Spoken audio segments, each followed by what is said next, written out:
Bonjour à tous et bienvenue à votre émission Horizon politique du vendredi 12 janvier 2024. Aujourd'hui, le professeur veut revenir sur certaines informations concernant une audience qui a lieu présentement à l'AE, à l'international, à la haie. Pardon. Alors, bonjour professeur, comment Oui, allez-vous aujourd'hui? oui, bonjour. Je crois que on vit une période très importante de notre histoire parce que euh, la République d'Afrique du Sud a présenté, c'était hier, le 11 janvier, une procédure à l'endroit de l'État d'Israël et ça se réfère aux conventions, euh, conventions de la génocide. C'est un projet de 84 pages et on ne peut pas, la session a duré à peu près 3 heures, mais ce que j'ai noté, c'est que l'Afrique du Sud a formulé ceci de manière très euh, cohérente du point de vue légal, du point de vue humanitaire, et le résultat de ce processus est absolument fondamental parce que euh, si la, l'action de l'Afrique du Sud est acceptée, ceci remet en question non seulement le rôle d'Israël, mais également le rôle des États-Unis dans une guerre plus large. Alors, je crois que d'abord, on devrait écouter un extrait de de cette soumission euh, qui, euh, euh, qui est présentée. C'est à peu près de 7 minutes. Et ensuite, on revient sur une discussion sur les implications. Et je mettrai davantage l'emphase sur la dimension politique et géopolitique. Madame la Présidente, honorés membres de la Cour, c'est un honneur de représenter ici la République d'Afrique du Sud dans cette affaire revêtant une importance exceptionnelle. C'est aussi une affaire qui souligne l'essence même de l'humanité partagée telle que exprimée dans la Convention contre le génocide dans son préambule. Il m'incombe de présenter devant la Cour les actes de génocide qui soutiennent cette requête urgente pour des mesures conventionnelles en application de l'article 41 du statut de la Cour. L'Afrique du Sud soutient qu'Israël a violé l'article de la Convention, l'article 2, par la commission d'actes relevant de la définition d'actes de génocide. Ces actes présentent un comportement systématique dont on peut déduire le génocide. Je vais replacer tous ces actes dans leur contexte. Gaza est une des deux parties qui constituent le territoire de la Palestine occupée par Israël depuis 1967.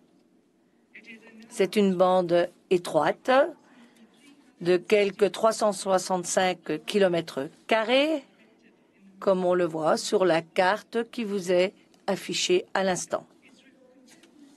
Israël continue à contrôler l'espace aérien, les eaux territoriales, les points de passage terrestres, l'eau, l'électricité, la sphère électromagnétique et les infrastructures civiles à Gaza, ainsi que les fonctions gouvernementales essentielles, ou quelques-unes d'entre elles. Et comme un ministre l'a déjà dit, entrer ou sortir, que ce soit dans les airs ou la mer, est tout simplement interdit et c'est Israël qui contrôle les deux points de passage. Gaza, qui est une des régions les plus densément peuplées au monde, héberge quelques 2,3 millions de Palestiniens, dont la moitié environ sont des enfants. Au cours des 96 derniers jours, Israël a soumis Gaza, ce qui a été décrit comme étant une des campagnes de bombardement les plus lourdes dans l'histoire de la guerre moderne. Les Palestiniens de Gaza sont tués par l'armement israélien et les bombardements, que ceux-ci soient aériens, terrestres ou provenant de la mer. Ils risquent également la famine, la déshydratation, les maladies et ainsi la mort du fait du siège que Israël a organisé, de la destruction des villes palestiniennes, d'une aide insuffisante autorisée à atteindre la population palestinienne et l'impossibilité à distribuer cette maigre aide sous les bombardements incessants.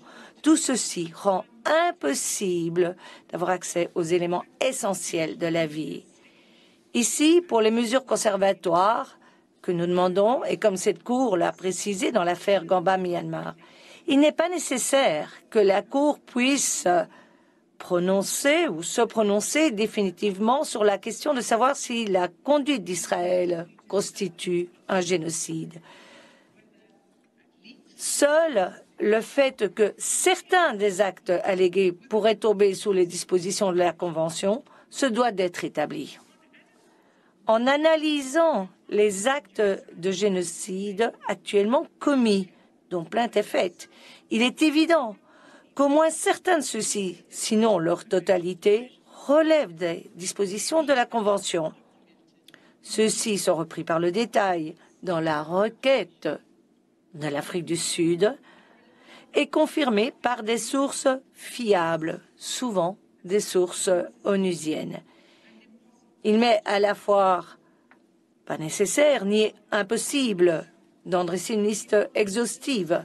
J'en présenterai certains seulement, aux fins d'illustrer une conduite systématique de génocide.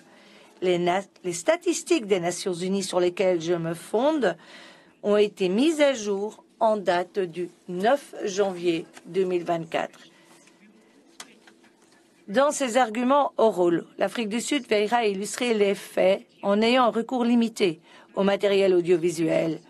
Nous le ferons, Madame la Présidente, avec modération et seulement si nécessaire et toujours avec grand respect pour la population palestinienne. C'est dans ce contexte que je vais maintenant démontrer en quoi la conduite d'Israël est une violation des articles 2A, 2B, 2C et 2D de la Convention. Le premier acte de génocide qui est commis par Israël est le meurtre de masse des Palestiniens à Gaza, en violation de l'article 2A. Tel que le secrétaire général des Nations Unies l'a expliqué il y a 5 semaines, du fait de l'ampleur des tueries de masse à Gaza, il n'y a pas d'endroit sûr à Gaza. Et en ce même moment, maintenant que je suis ici, que je me présente à vous, on peut dire que 23 210 Palestiniens ont été tués par les forces israéliennes au cours des attaques soutenues ces 3 derniers mois. Il est estimé que quelque 70% de ces victimes sont des femmes et des enfants. Quelques 7000 Palestiniens sont encore à ce jour portés disparus, présumés ensevelis sous les décombres.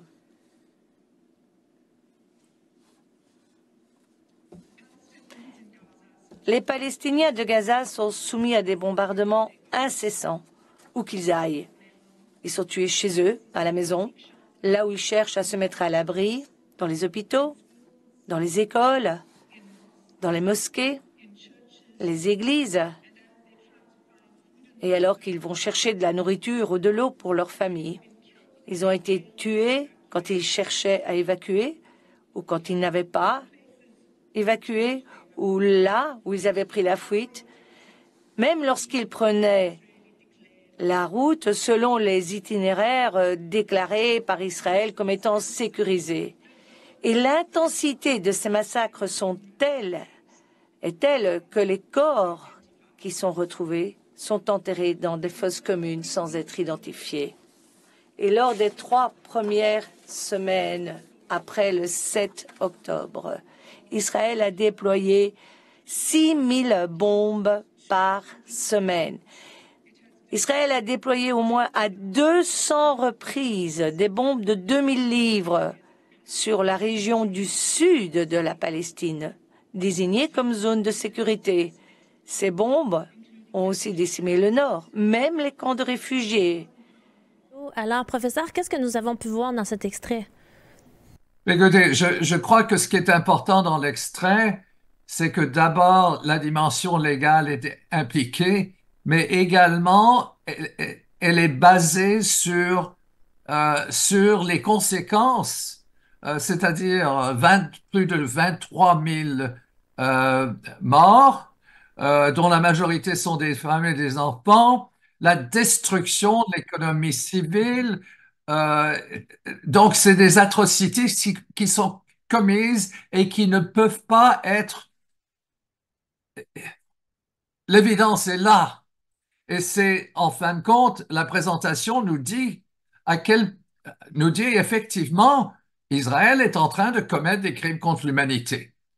Et ce qui est, je crois, très grave là-dedans, c'est que nous avons toute une série de gouvernements, en particulier les gouvernements occidentaux, c'est-à-dire l'Europe occidentale et, et l'Amérique du Nord, qui sont en quelque sorte complices dans ce génocide.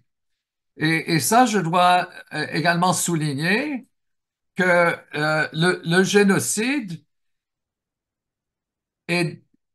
se démarque dans le contexte d'une escalade des hostilités au Moyen-Orient.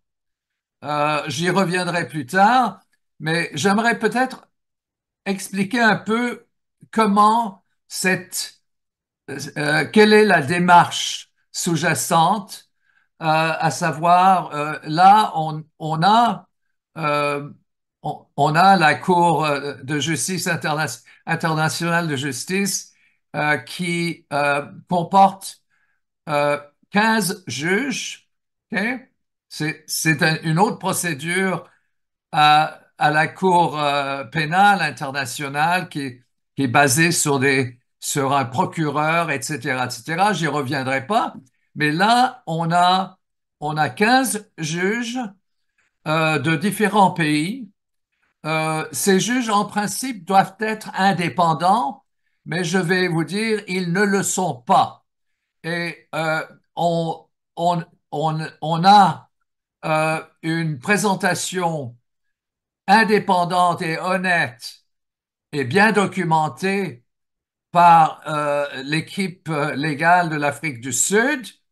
Maintenant, il faut savoir qu'est-ce qui va se passer? Parce que politiquement, ou du point de vue géopolitique, les États-Unis ne veulent absolument rien savoir. Notre propre gouvernement est en train d'appuyer Israël. Et en réalité, on appuie un génocide, on est complice du génocide et on est également passible d'actions légales. Alors, Si vous le permettez, moi j'aurais une question pour la bonne compréhension de nos auditeurs. En fait, il existe une convention pour la prévention et la punition des crimes génocides.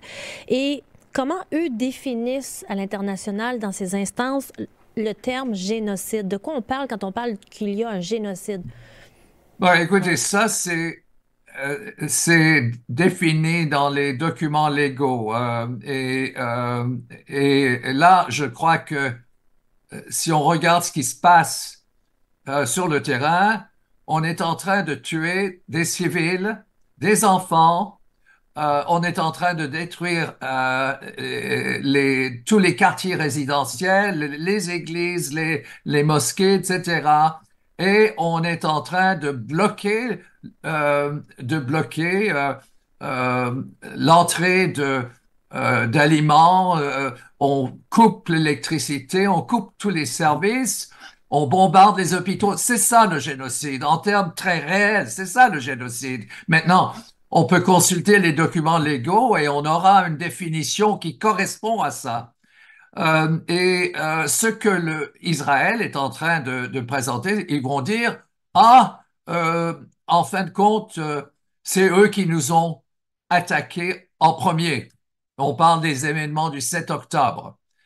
Maintenant, je note que l'équipe d'Afrique du Sud n'est pas en train de nier l'opération de Hamas le 7 octobre, mais ils sont très clairs, ça n'a rien à voir avec l'accusation à l'endroit d'Israël de commettre un génocide. Et d'ailleurs, et ça c'est corroboré, mais disons l'équipe d'Afrique du Sud ne le soulève pas. C'était un faux drapeau, c'était un prétexte provoqué par Israël, et on le sait, on l'a documenté. Ce n'était pas une attaque surprise, ils le savaient et ils ont laissé, ils ont subi, selon les chiffres officiels que je viens de consulter d'Israël, c'est un peu plus de 1000 morts. OK? Maintenant, beaucoup de ces morts ont été provoqués par Israël. Je pense que c'est plus que 1000 morts, mais ça, c'est les chiffres officiels qui viennent d'être révélés par Israël. Alors là, on a 1000 morts d'un côté et on a 23 000 morts au moins du côté de Gaza, avec des attaques qui utilisent, c'est des bombardements d'avions, c'est la haute technologie, c'est très ciblé et c'est des crimes contre l'humanité. Maintenant, euh, j'aimerais juste mentionner quelque chose sur le fonctionnement disons, de, euh, du, euh, de la Cour internationale de justice. Il y a 15 juges et ils sont, en quelque sorte, ils sont nommés par des pays, mais ils sont censés être totalement indépendants. Maintenant, qui préside, et ça c'est très important, qui préside la Cour? C'est une personne, c'est une avocate américaine qui antérieurement était, était conseiller légal à Hillary Clinton euh, euh, alors qu'elle était elle était secrétaire d'État aux États-Unis. Donc, voilà, euh, Madame Donahue est en quelque sorte liée pendant des années à la politique américaine et elle a été nommée par Hillary Clinton. Alors, en réalité, elle n'est certainement pas neutre et indépendante. Euh, et euh, et le fait, c'est que euh, l'Afrique du Sud a demandé euh, une action provisoire qui permettrait de suspendre les opérations militaires d'Israël à l'endroit de Gaza. Donc, il y a une procédure, c'est l'article 41, des mesures provisoires pour en quelque sorte protéger les civils. Mais moi, je ne suis pas particulièrement optimiste en ce qui concerne la décision de cette Cour. Pourquoi? Parce que on a toute une historique disons, où les juges, que ce soit des juges ou des sénateurs aux États-Unis, la majorité des sénateurs aux États-Unis sont achetés. Ils reçoivent des bonifications du lobby zioniste. Mais là, on a une situation où on a 15 juges et je crois que les États-Unis vont faire tout ce qu'ils peuvent pour coopter ces 15 juges. Certains sont déjà cooptés. Il va y avoir un vote.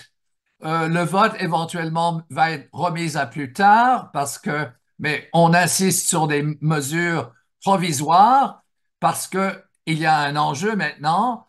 Et s'il y a des retards, évidemment, l'action d'Israël à l'endroit du peuple palestinien va s'accomplir, à savoir on raie le Gaza de la carte totalement.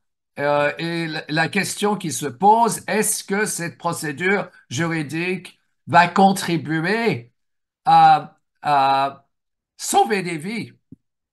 Et est-ce qu'elle va permettre à mettre un terme au génocide? Et le génocide a été, si on regarde les déclarations de Netanyahou, ils ont dit non, on va tuer du monde là. On va cibler les enfants.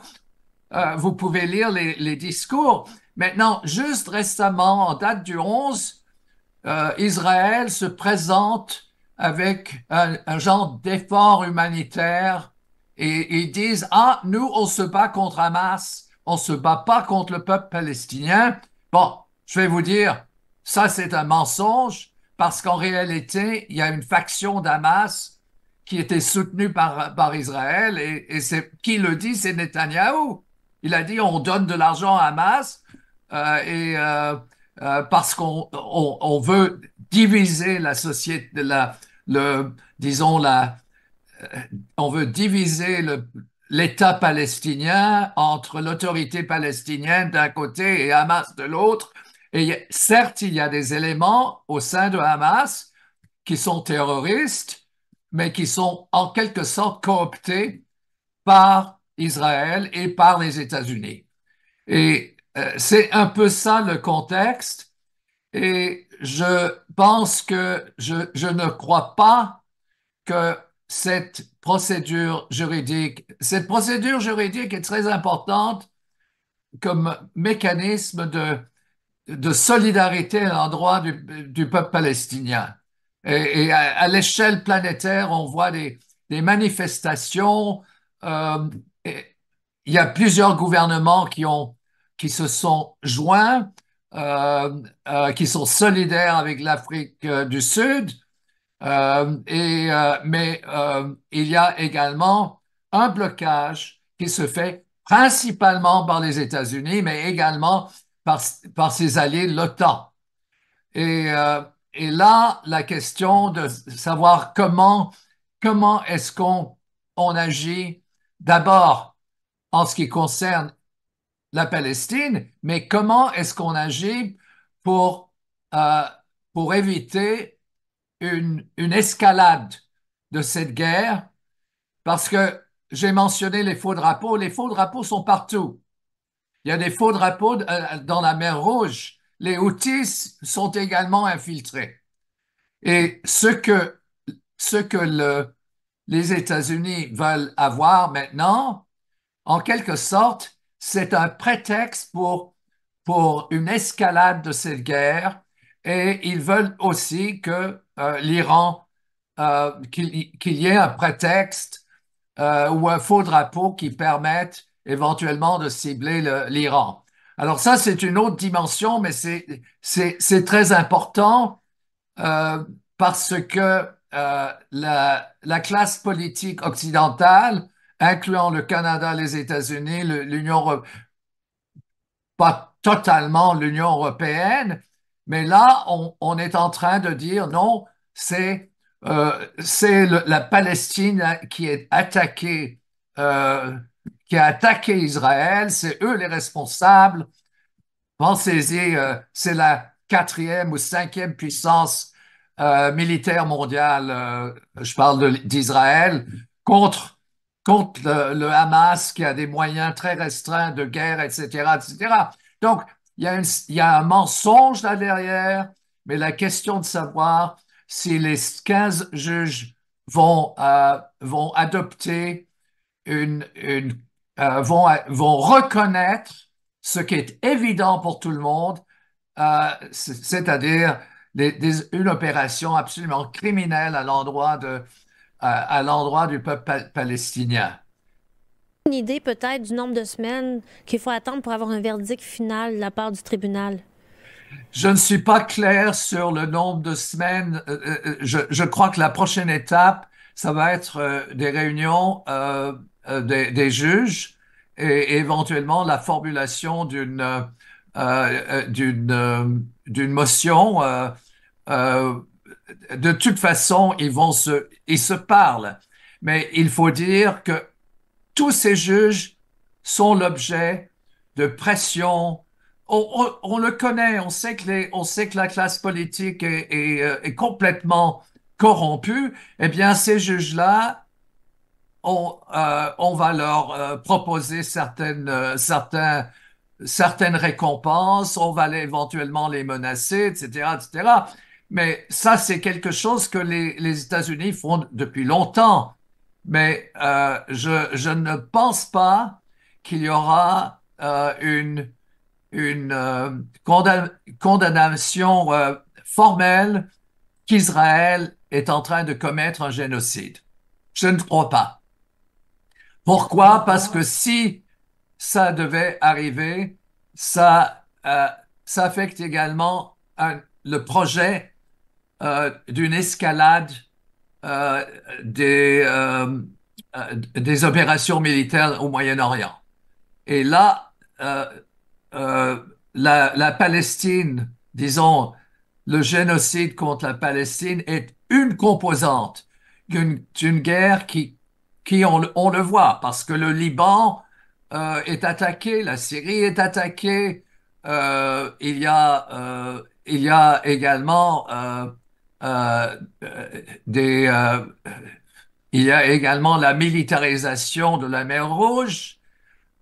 Et cette militarisation de la mer Rouge, elle est en train de prévenir, en fin de compte, elle est en train de bloquer le commerce maritime mondial, ce qui a des répercussions sur l'Europe d'une part et euh, également sur la Chine, qui est une des principales euh, puissance en termes de production de biens de consommation, mais également le transport vers l'Europe. On en a parlé la semaine dernière, mais alors c'est là, est-ce que ceci va déboucher sur une déclaration des 15 juges contre Israël?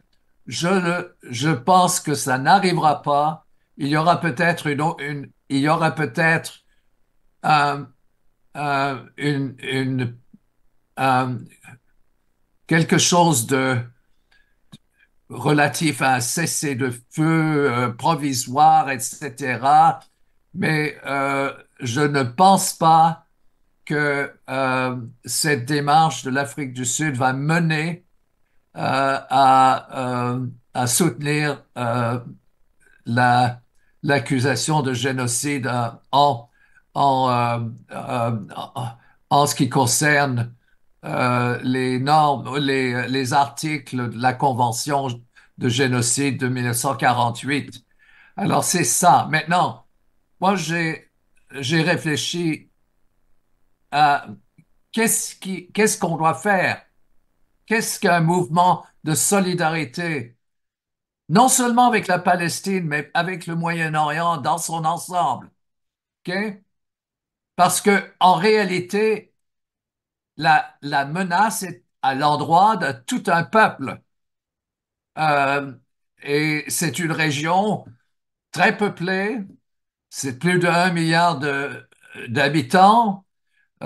Et déjà, au lendemain du 11 septembre, euh, on avait indiqué qu'il fallait en quelque sorte éliminer le monde arabe et le monde musulman et de cibler des opérations militaires en raison du fait que ce sont des terroristes. OK?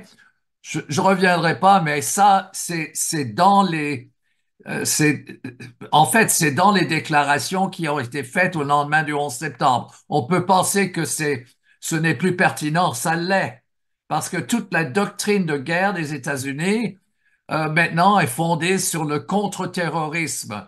Ils vont dire, ah, il y a des terroristes dans tous ces pays musulmans, et puis on justifie des actions à leur endroit.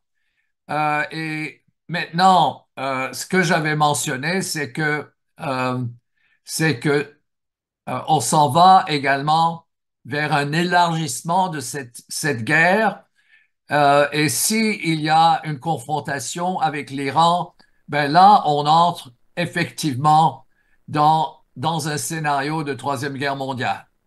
Parfait. Alors, écoutez, c'est tout le temps que nous avons pour cette semaine. Je pense qu'il faut je voulais clore juste l'émission. oui.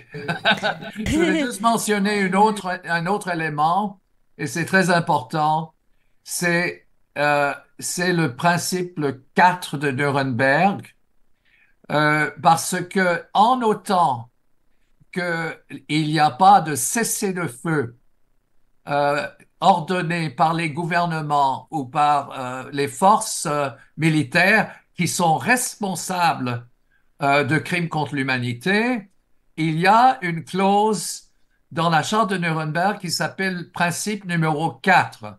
Et cette charte de Nuremberg euh, propose en quelque sorte de désobéir à des ordres émanant des gouvernements ou des forces ou des commandants et d'abandonner le champ de bataille. C'est très important que nous menons cette campagne qui encourage les forces combattantes d'Israël, des États-Unis et de l'OTAN de désobéir à des ordres illégaux et d'abandonner le champ de bataille. C'est le principe 4 de Nuremberg, et dans la mesure où nos politiciens sont en voie de, disons, de promouvoir l'extension de cette guerre, l'escalade de cette guerre au Moyen-Orient, euh, ce principe 4 de Nuremberg est absolument essentiel de demander aux combattants d'abandonner le champ de bataille. Et c'est pas quelque chose qui requiert la permission d'une cour légale ou quoi que ce soit. C'est imbriqué déjà dans le principe 4 de Nuremberg. Et ça peut être l'objet d'une campagne à l'échelle mondiale. Parce que c'est pas juste Israël qui est en train de mobiliser ses troupes, c'est les États-Unis, c'est l'OTAN. Et là, on voit s'articuler euh, le scénario non seulement d'une guerre régionale, mais également d'une guerre à l'échelle planétaire. Et, et le principe 4 de Nuremberg pourrait être la réponse, mais ça exige également énormément d'organisation, de solidarité au niveau de base des différents pays et ceux qui sont évidemment anti-guerre. Parfait. Alors, je vous remercie beaucoup pour cette semaine. Merci à tous de considérer, encourager la page mondialisation.ca et de vous inscrire à la liste d'envoi du professeur Chossudovsky. Alors, vous allez sur sa page mondialisation.ca et vous allez pouvoir recevoir à chaque semaine plusieurs articles qu'il publie avec ses collaborateurs. Et puis, merci de penser soutenir votre média de réinformation, Lux Média, en allant sur la page luxmedia.info. Lux Média s'acharne, travaille très fort à produire 60 émissions par mois dans différentes sphères qui couvrent l'actualité, la politique, la santé. Alors, merci de nous encourager et à bientôt.